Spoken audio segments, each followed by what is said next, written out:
Hey everyone, this is Tim from YourSixTech. Today in this video, I'm going to show you how to fix the safe mode loop on your PlayStation 4.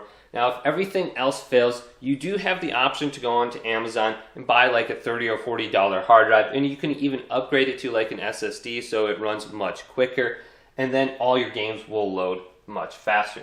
And this could be a better experience. So you could always get a new hard drive at some point, but you could try going to option number 1, restart PS4.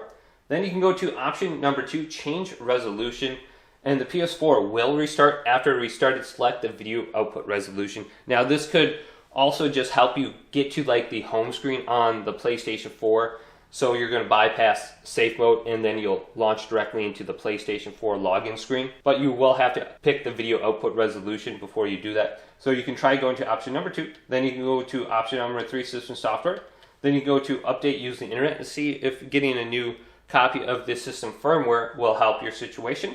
Then you can go to option number 4, restore default settings right here. And this will sign you out of your PlayStation account, so you will need your email address and password to sign back in. I believe it does reset the network settings as well, so you want to go to this option number 3 first before you go to option number 4. And then you could try rebuilding the database. If you are having issues with your hard drive, go to this section and rebuild your database. So it says it will take a few hours, but my experience only takes like 3 or 4 minutes. It'll restart your PlayStation 4 and then restart to the home screen on your PlayStation. Then we can go to initialize PS4, and this will reset the factory defaults back to the original settings.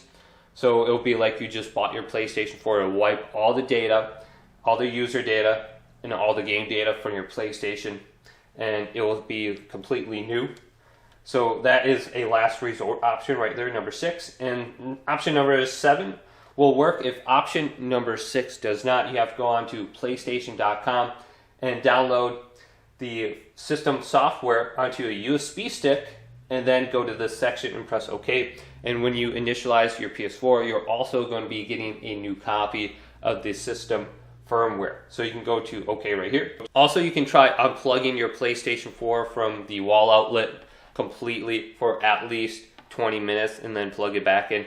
You could try leave it unplugged overnight for 8 to 10 hours as well. But I think getting a new hard drive would be the easiest way if all these other options do not work.